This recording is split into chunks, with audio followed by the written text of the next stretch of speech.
আজ আমরা পড়ব শিবপুরাণ জ্ঞান সংহিতার ৪৮ অধ্যায়।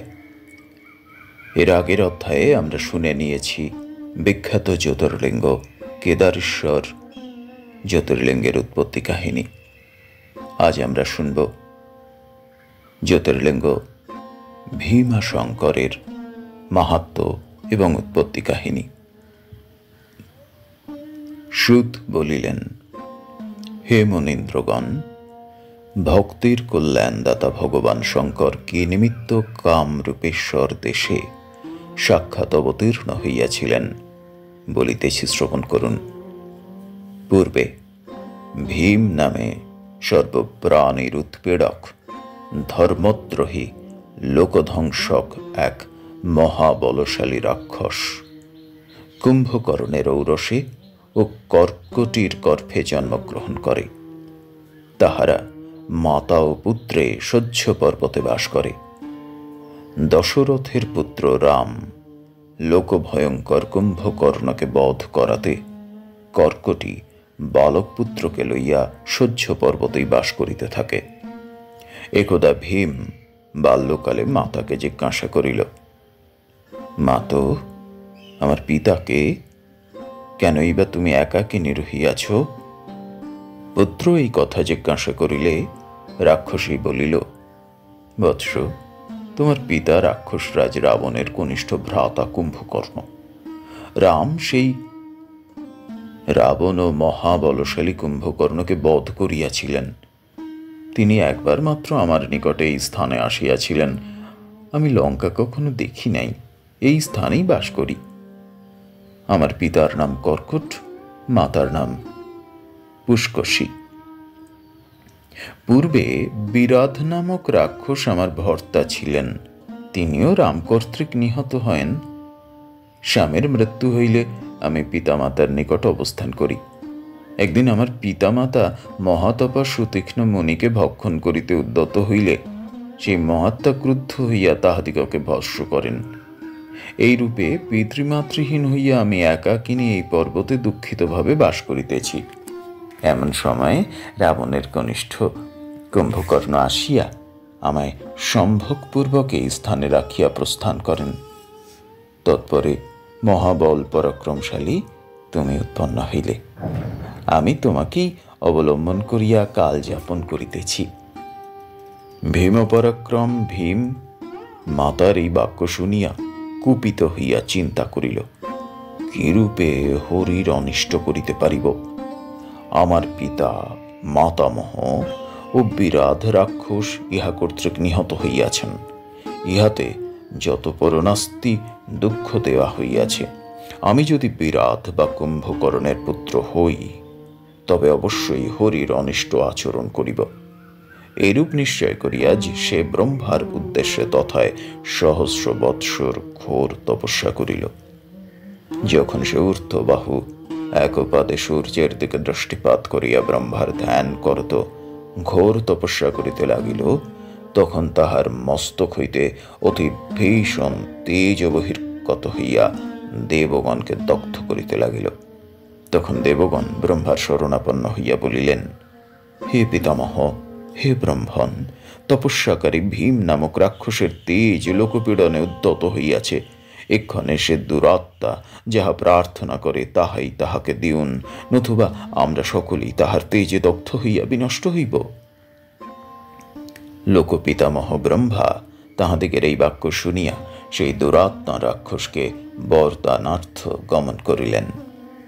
তখন ব্রহ্মা হংস উপরি আরোহণ করিয়া তাহার সম্মুখে উপস্থিত হইয়া বলিলেন, হে ভক্ত, আমি তোমার প্রতি প্রসন্ন হইয়াছি।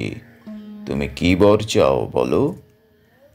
রাক্ষস ব্রহ্মার এই বাক্য শুনিয়া বলিল, হে দেব কমলাসন, যদি আমার প্রতি প্রসন্ন হইয়া বরদানে উদ্যত হইয়াছেন, তবে আমাকে অতুল বল দান করুন। সেই কথা বলিয়া ব্রহ্মাকে নমস্কার করিল। ভগবান ব্রহ্মাও তাহাকে বরদান করিয়া গৃহে প্রস্থান করিলেন। তখন রাক্ষস ভীম ব্রহ্মার বরে অমিত বলশালী হইয়া মাতাকে প্রণিপাতপূর্বক বলিল, মাতা, দেখুন, অদ্য আমি দেবগণের উচ্ছেদ সাধন করি। এই কথা বলিয়া প্রবল পরাক্রান্ত ভীম প্রথমে তথাকার কামরূপ দেশের রাজাকে বন্ধন ও তাড়নপূর্বক তাহার হস্তি, অশ্ব, রথ, ছত্র, চামর ও শিবিকাদি যান হরণ করিয়া তদীয় রাজ্য গ্রহণ করিল। হে মনীন্দ্র, তখন ধার্মিক বর পরম বৈষ্ণব বিশুদ্ধ রাজা সেই দুরাত্মা রাক্ষস কর্তৃক শৃঙ্খলবদ্ধ হইয়া হিত কামনাপূর্বক পার্থিব শিবমূর্তি গঠিত করিয়া নির্জনে শিবের আরাধনা আরম্ভ করিলেন। তৎকালে সেই নৃপশ্রেষ্ঠ মানস স্নান আদি কর্ম করিয়া বিবিধ গঙ্গাস্তব পাঠপূর্বক যথাবিধি শিব পূজা করিলেন। পূজাকালে বিধিপূর্বক ধ্যান, প্রণাম, স্তব, মুদ্রা ও আসন আদি করিয়া তিনি সানন্দ মনে ভগবান শঙ্করের আরাধনা করত প্রণবযুক্ত নমঃ শিবায় এই পঞ্চাক্ষর মন্ত্র জপ করিতে লাগিলেন।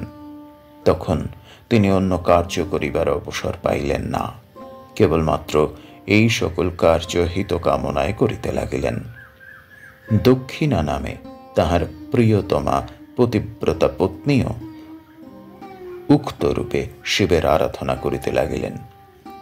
এই দম্পতি এক মনে পরম ভক্তি সহকারে অভীষ্ট দেবতা শঙ্করের উপাসনায় নিরত রহিলেন। হে মনীন্দ্রগণ, এদিকে রাক্ষস সমগ্র পৃথিবী বশীভূত করিয়া সনাতন বেদ ধর্ম, উপনিষদ ধর্ম ও শ্রুতি ধর্ম বিলোপ করিতে উদ্যত হইলেন এবং সমস্ত স্বয়ং ভোগ করিতে লাগিলেন। ঋষি ও দেবগণ সেই রাক্ষস কর্তৃক উৎপীড়িত হওয়ায় অতি দুঃখিত হইয়া শিবের শরণাপন্ন হইলেন। তাহারা পবিত্র মহাকৌশী নদীর তটে পার্থিব মূর্তি রচনাপূর্বক যথাবিধি পূজা করত কল্যাণদাতা ভগবান শঙ্করকে বিবিধ স্তোত্রে স্তব ও প্রণাম আদি করিয়া প্রসন্ন করিয়াছিলেন। তখন ভগবান শম্ভু দেবগণকে বলিলেন, হে দেবগণ, আমি প্রসন্ন হইয়াছি, বর গ্রহণ করো। আমার তোমাদিগের কি কার্য করিতে হইবে বলো। তিনি এই কথা বলিলে দেবগণ ভগবান শম্ভুকে বলিলেন, হে দেবদেব, আপনি সমস্তই জানেন, আপনার অজ্ঞাত কিছুই নাই, তথাপি শ্রবণ করুন। হে দেব সদাশিব, ভীম নামে এক রাক্ষস দেবগণের অত্যন্ত উৎপীড়ন করিতেছে। আপনি কৃপাপূর্বক সেই দুষ্ট রাক্ষসকে শীঘ্র বধ করিয়া তাহাদিগের প্রিয় কার্য সাধন করুন। দেবগণের বাক্য শুনিয়া ভগবান শঙ্কর তথাস্তু বলিয়া তাহাদিগকে বলিলেন, হে দেবগণ, তোমাদিগকে যেমন সে উৎপীড়িত করিতেছে, তেমনি মদীয় ভক্ত কামরূপেশ্বরকে নিয়ত ক্লেশ দিতেছে। অতএব জানিও, অচিরেই তোমাদের কার্য সম্পন্ন হইবে। এইরূপ আশ্বাস বাক্য শুনিয়া তখন দেব ও মহর্ষিগণ পরমানন্দে স্বস্থানে প্রস্থান করিলেন। ভগবান শিব প্রমথগণের সহিত হিতার্থে গমন করিলেন। ইত্য অবসরে কতিপয় রাক্ষস অনুচর তাহার নিকট উপস্থিত হইয়া নিবেদন করিল, হে রাক্ষসরাজ, আপনা কর্তৃক বন্দীকৃত কামরূপ প্রদেশের রাজা পার্থিব শিবলিঙ্গের সম্মুখে ধ্যান নিমগ্ন হইয়া আপনার অভিচার করিতেছে। এক্ষণে শুনিয়া যাহা ইচ্ছা হয় করুন। রাক্ষস লোকমুখে এই সংবাদ শুনিয়া ক্রুদ্ধ হইয়া তরবারি গ্রহণপূর্বক রাজাকে বধ করিতে গমন করিল। সে তথায় গমনপূর্বক পার্থিব শিবলিঙ্গ প্রভৃতি দেখিয়া এবং রাজা নিজ মতবিরুদ্ধ কোনো কার্য করিতেছে দেখিতে পাইয়া কুপিত হইয়া পূজার উপকরণ সমেত শিবলিঙ্গ চূর্ণ বিচূর্ণ করিবে ইহা মনে স্থির করিয়া তাহাকে বলিল, রাজন, তুমি কি করিতেছ সত্য বলো, তোমায় বধ করিব না, নতুবা নিশ্চিতে যমালয়ে প্রেরণ করিব। রাজা রাক্ষসের এই বাক্য শুনিয়া সত্য পাশে বদ্ধ হইয়া যাহা হইবার তাহাই হইবে এই ভাবিয়া বলিতে লাগিলেন, এই পার্থিব শিবলিঙ্গে দয়াময় শঙ্কর বিরাজমান আছেন। আমি হীন, সেবার অযোগ্য, তজ্জন্যই তিনি আমার শুভ সম্পাদন করিতেছেন না। তাহার প্রতিজ্ঞা আছে যে আমার ভক্তকে দারুণ উৎপীড়িত করিবে, আমি তাহাকে রক্ষা করিবার জন্য সেই দুরাত্মাকে নিঃসংশয় বধ করিব। সেই প্রতিজ্ঞা অবশ্যই তিনি পালন করিবেন। এইরূপ বলিয়া ধৈর্য অবলম্বনপূর্বক রাজা ভগবান শঙ্করের ধ্যান করিয়া রাক্ষসকে পুনরায় বলিলেন, মহারাজ, এক্ষণে আমি আপনার আয়ত্ত, অতএব যাহা ইচ্ছা হয় তাহাই করিতে পারেন। আমি ভগবান শঙ্করের উপাসনা করিতেছিলাম, এক্ষণে আপনার যাহা ইচ্ছা হয় করুন। রাজা নির্ভীকভাবে রাক্ষসরাজের অবমাননা করত এই সত্য বাক্য শিবপ্রতুর জন্য বলিয়াছিলেন।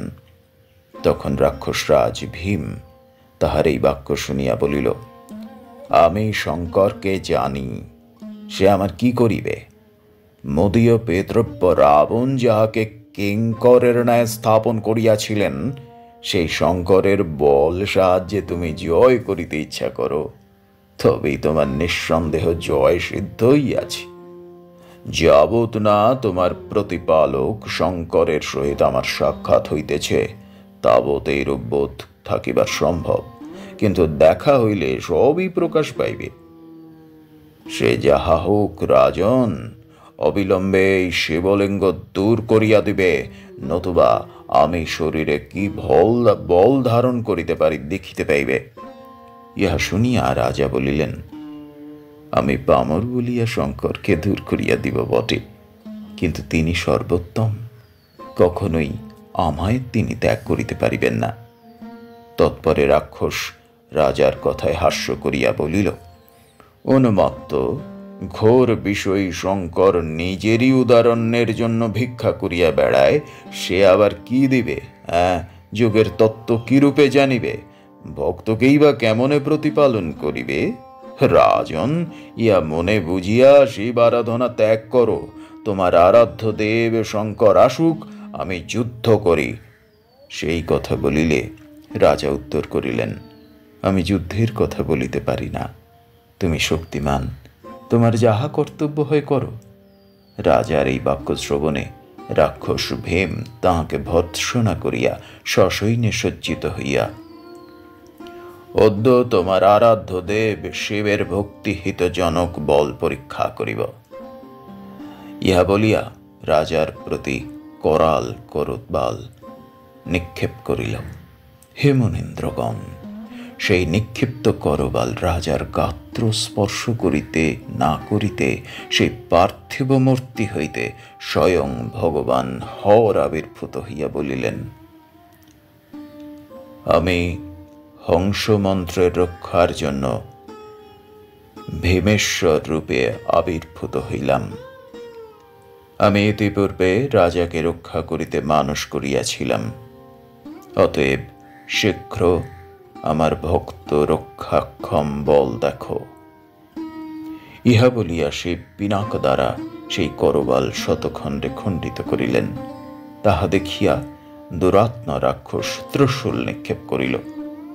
ভগবান তাহা তৎক্ষণাৎ শতখণ্ড করিলেন। পুনরায় সেই দুষ্ট রাক্ষস শক্তি অস্ত্র ত্যাগ করিল। ভগবান তাহা চূর্ণ বিচূর্ণ করিলেন।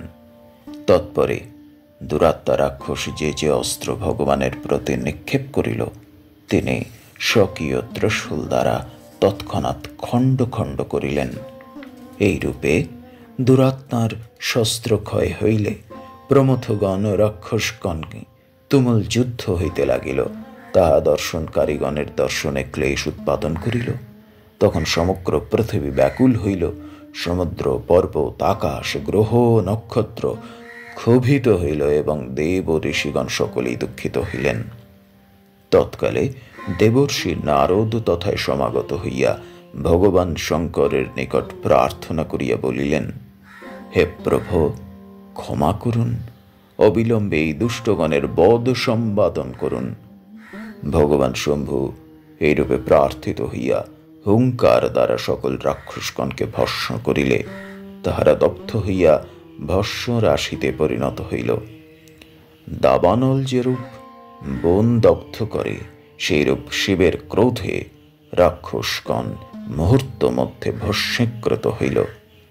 ভীমের ভস্য যে কোথায় পড়িল তাহা কেহ জানিতে পারিল না। ভীম সপরিবারে নষ্ট হইল, তাহার নাম আর শ্রুতিগোচর হইল না। হে মুনীন্দ্রগণ, তাহাকেও শিবের ক্রোধ শান্তি হইল না। তাহা ফুৎকার হইতে জ্বালারূপে বনে বনে নিঃসৃত হইতে লাগিল। তখন রাক্ষসগণের যে ভস্যরাশি বন ব্যাপিয়াছিল তাহা নানা কার্যকরী ঔষধি রূপে পরিণত হইল। সেই ঔষধি হইতে রূপান্তর, বিষান্তর, ভূত, প্রেত, পিশাচ আদির দূরীকরণ হয়। অধিক কি, হে ব্রাহ্মণগণ, পৃথিবীতে এইরূপ কার্য নাই, যাহা তাহা হইতে সম্পন্ন হয় না। তখন দেবগণ আসিয়া প্রার্থনা বাক্যে বলিলেন, হে শম্ভ, আপনি শান্তি অবলম্বন করিয়া লোকের মঙ্গল হেতু এই দেশে অবস্থান করুন। এই দেশ অতি কুৎসিত এবং অত্রত্য ঔষধিগণ অতি দুঃখদ। আপনাকে দেখিলে সর্বতভাবে কল্যাণ হইবে ও আপনি ভীম শঙ্কর নামে সর্বসিদ্ধিদাতা হইবেন। এইরূপ প্রার্থনা করিলে ভগবান শঙ্কর তথায় অবস্থান করিতে লাগিলেন। 48 অধ্যায় সমাপ্ত। ওম নমঃ শিবায়, ওম নমঃ শিবায়, ওম নমঃ শিবায়।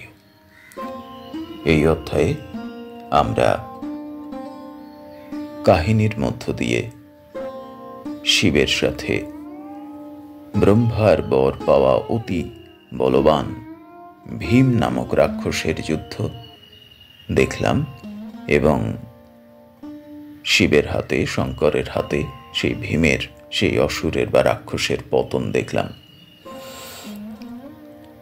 এবং কিভাবে ভীম শঙ্কর, অর্থাৎ যাকে ভীমা শঙ্কর আমরা বলি, সেই জ্যোতির্লিঙ্গের উৎপত্তি হলো, সেই কথা এখানে রইল।